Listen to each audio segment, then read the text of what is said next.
कि हनुमते नमः। आपको अपने चैनल मोटिवेशनल ज्ञान में बहुत बहुत स्वागत है। आज मंगलवार के दिन सुनिए हनुमान जी की संपूर्ण कथा, साथ ही आरती विस्तार से।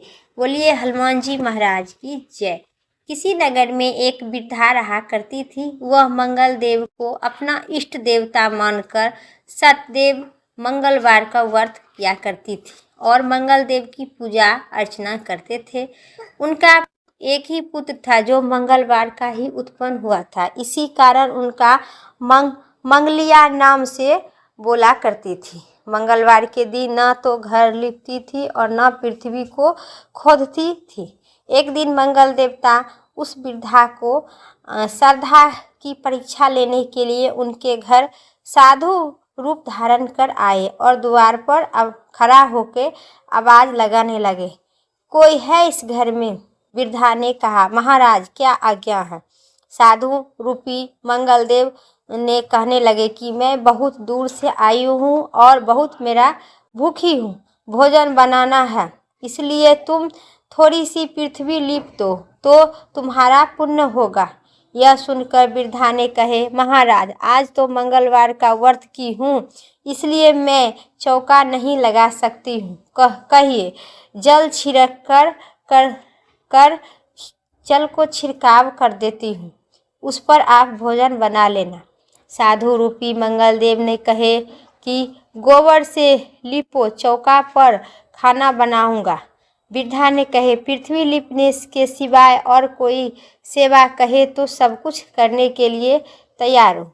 तब साधु रूपी मंगलदेव ने कहे कि सोच समझ कर उत्तर दो, जो कुछ मैं कहूँगा सब तुमको करना होगा।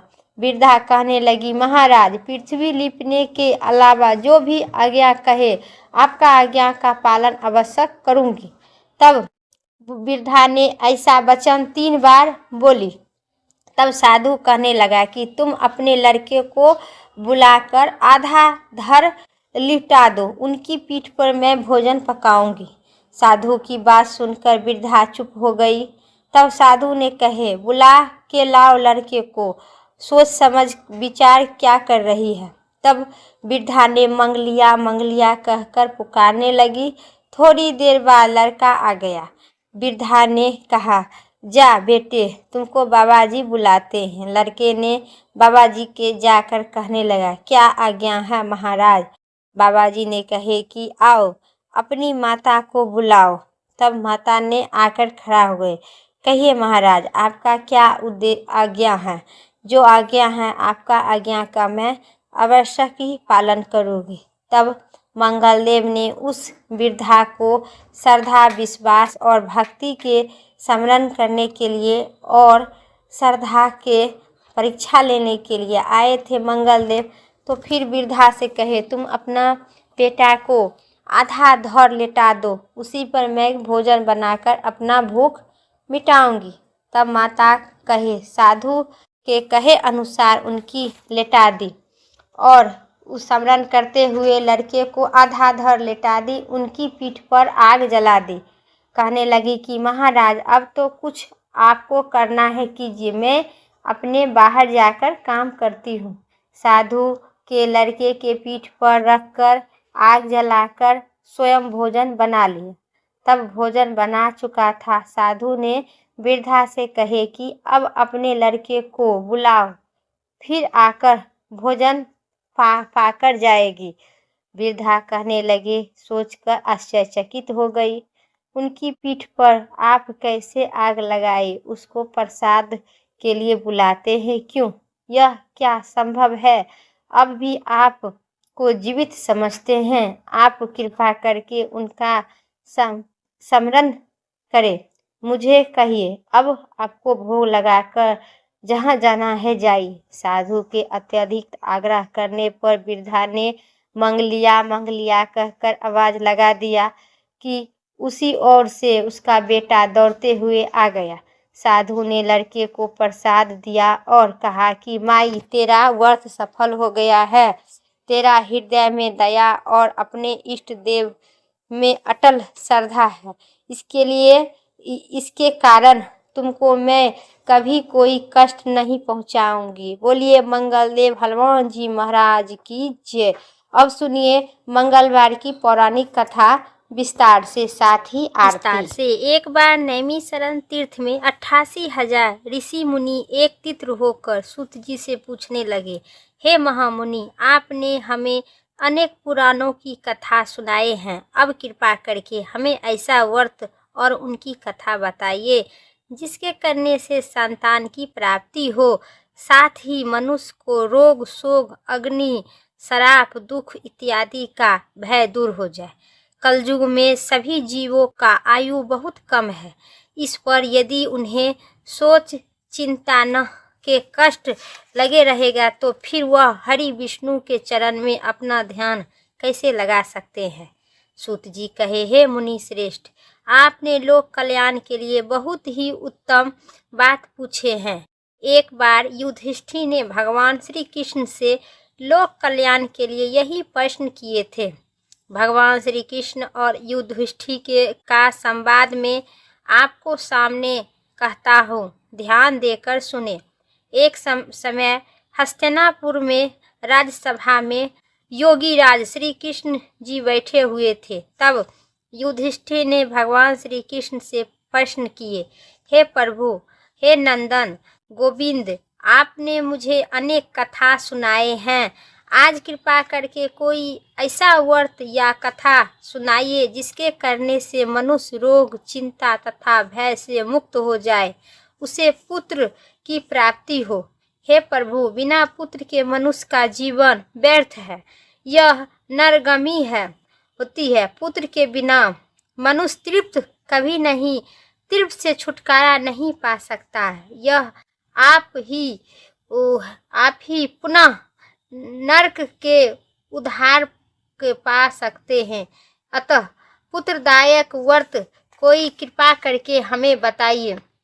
श्री कृष्ण बोले, हे राजन, एक समय की बात है, एक समय प्राचीन इतिहास सुनाता हूँ, आप मुझे ध्यान पूर्वक सुने। कुंडलपुर नामक एक नगर था, उसी में एक नंद नाम का एक ब्राह्मण, विद्वान ब्राह्मण रहा करता था। उनका गुजारा जैसे तैसे चला जाता था, परंतु वह बहुत दुखी भी रहा करते थे क्योंकि उनके कोई संतान नहीं थी। उनके पत्नी सुनंदा पतिव्रता थी, भक्ति पूर्वक श्री हनुमान जी की आराधना की पूजा किया करती थी। मंगलवार के दिन व्रत करे अंत में भोजन बनाकर श्री हनुमान जी को भोग लगाने के बाद स्वयं ग्रहण करती थी। एक मंगलवार को गृह कार्य के अधिक के कारण हनुमान जी के भोग नहीं लगा सकी। इसी पर उसे बहुत दुख हुआ। उन्होंने स्वयं भी भोजन नहीं की, प्रण कर ली कि अब मैं अगले मंगलवार को हनुमान जी को भोग लगाकर ही अन्न जल ग्रहण करूंगी। ब्राह्मण सुनंदा प्रतिदिन भोजन बनाती थी, श्रद्धापूर्वक अपने पति को खिला देती थी, परंतु स्वयं भोजन ग्रहण नहीं करती थी और मन ही मन श्री हनुमान जी की आराधना किया करती थी। इसी प्रकार 6 दिन बीतने के बाद प्रातः काल सुनंदा ब्राह्मणी बेहोश होकर गिर पड़ी।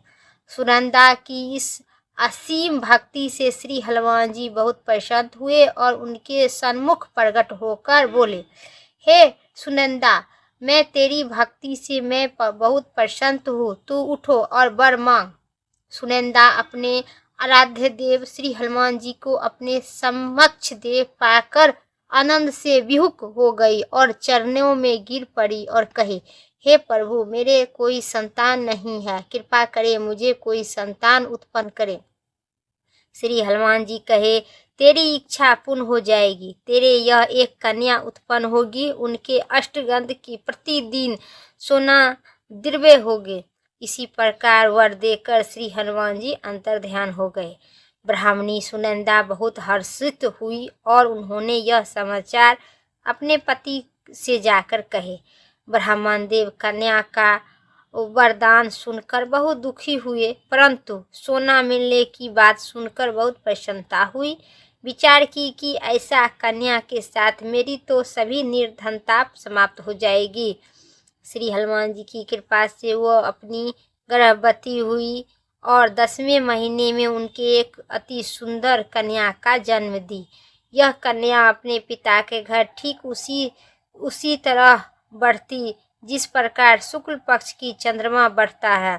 10वें दिन ब्राह्मणों ने बालिका का नामकरण और संस्कार करवाए। उनके कुल पुरोहित ने उन्हें बालिका का नाम रत्नबाला रखा। इस कन्या ने पूर्व जन्म में विधि विधान से मंगल देव हनुमान जी का व्रत किया करती थी। रत्नबाला का अष्टगंध प्रतिदिन बहुत सा सोना दिया करता था। उस सोने से नंद ब्राह्मण बहुत धनवान हो गए। ब्राह्मणी सुनंदा भी बहुत अभिमानी हो गई। समय बीतने लगे। रत्नबाला 10वें वर्ष का हो चुकी थी। एक दिन सुनंदा ने अपने नंद ब्राह्मण से कहे, हमारी पुत्री रत्नबाला विवाह योग हो गई है, अतः कोई ऐसा सुंदर योग वर देखकर उनका विवाह कर दिया जाए तो ठीक रहेगा।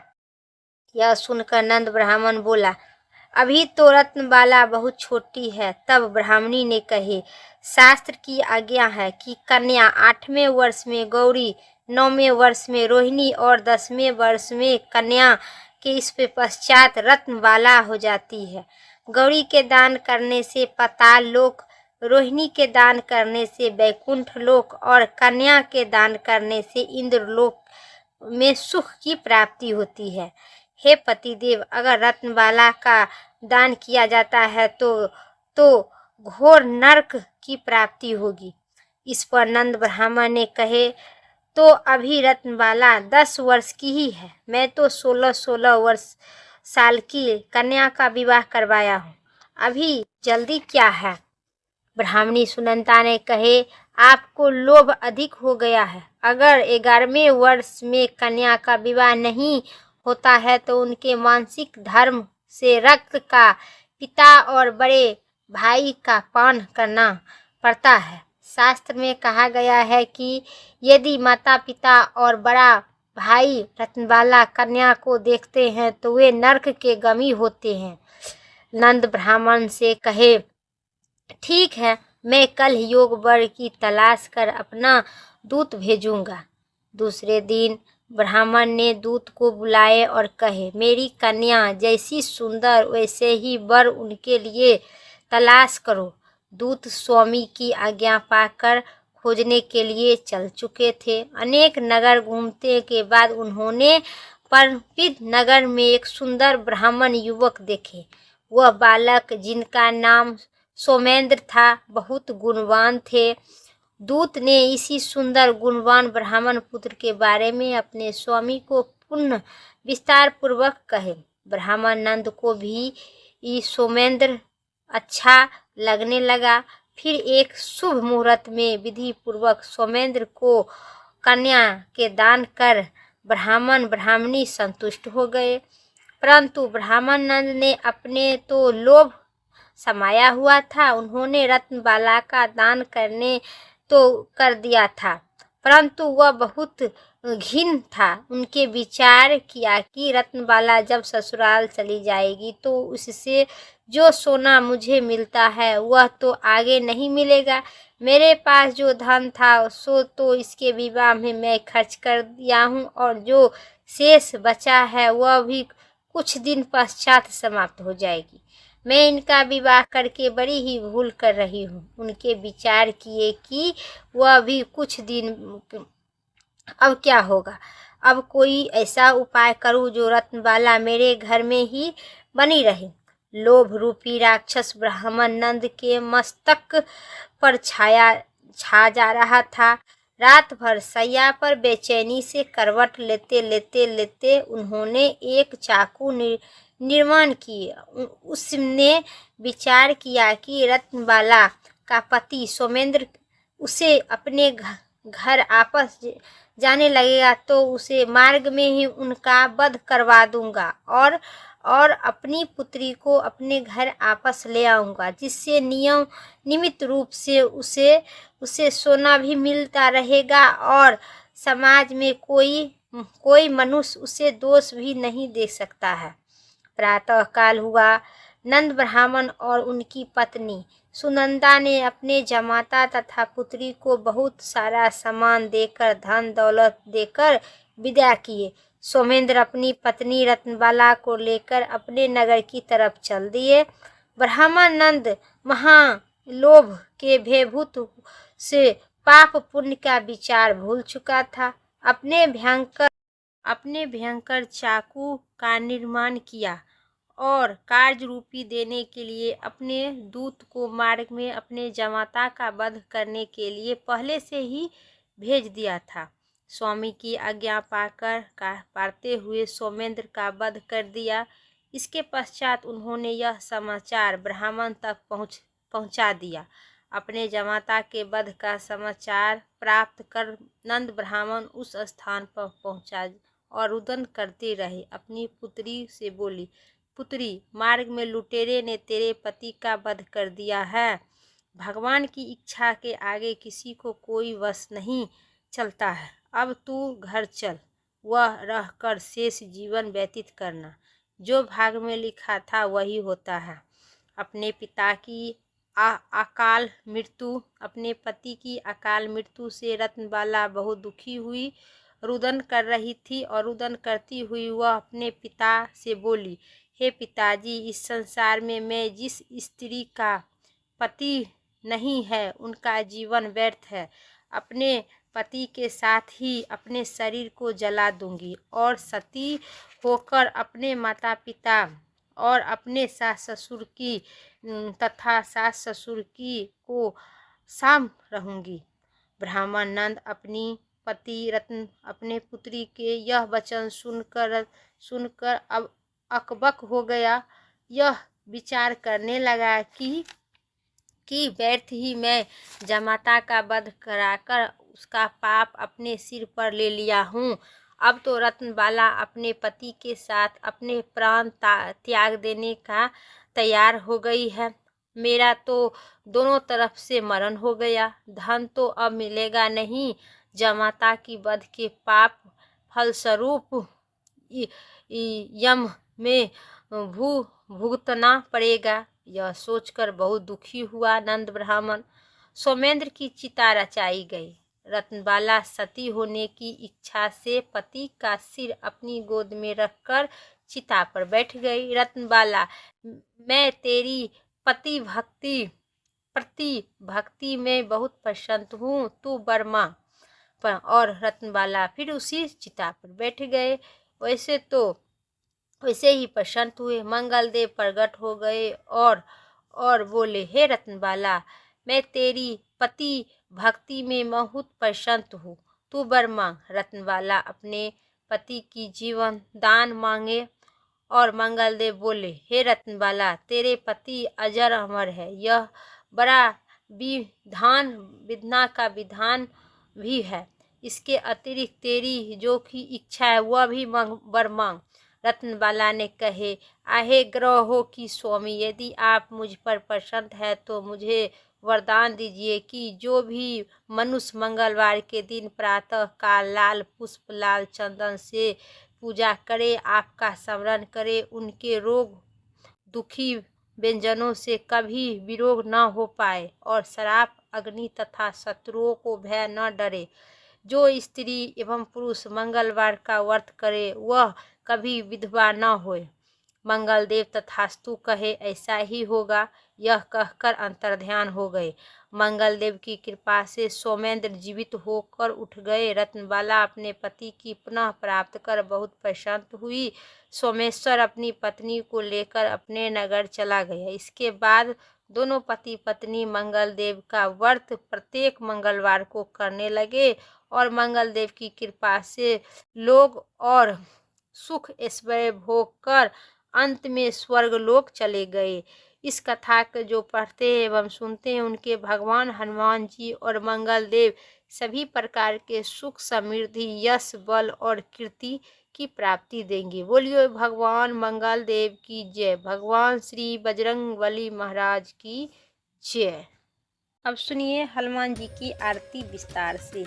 आरती कीजिए हनुमान लला की, दुष्ट दलन रघुनाथ कला की, जाके बल से गिरधर कांपे, रोग सोग जग निकट न झांके, अंजनी पुत्र महाबलदाई, संतन के प्रभु सदा सहाई, आरती कीजे हनुमान लला के, दे बिरा रघुनाथ पठाई, लंका जाई सिया सुध लाए, लंका सौ समुद्र की खाई, लंक जाते पवन सुत बार लगाई, लंका जाय असुर संहारे, सिया रामचंद्र जी के काज समारे, लक्ष्मण मूर्छित पड़े सह केरा, आरती कीजे अंजना माई, आनी लाई सजीवन प्राण उबारे, पाठिक पताल तेरी जन्म कराए,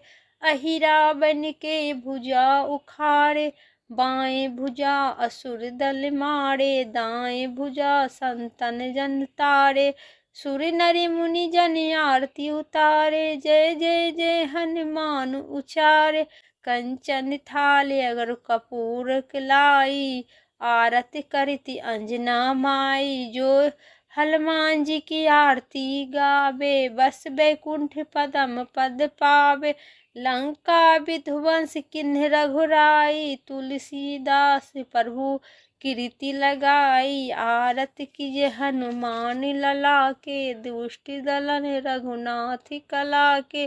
बोलिए सियावर विष्णु रामचंद्र भगवान की जय, मंगल देव की जय। मेरा संपूर्ण कथा और आरती इतना ही तक था। उम्मीद करते हैं साथ ही आप सभी को अच्छी लगे कथा। तो चैनल पर नए हैं लाइक करके सब्सक्राइब करें। कमेंट बॉक्स में विष्णु भगवान और मंगल देव श्री हनुमान जी महाराज की जय जरूर लिखे। फिर अगली वीडियो लेके आते हैं, तब तक के लिए रामचंद्र भगवान की जय। हर हर महादेव।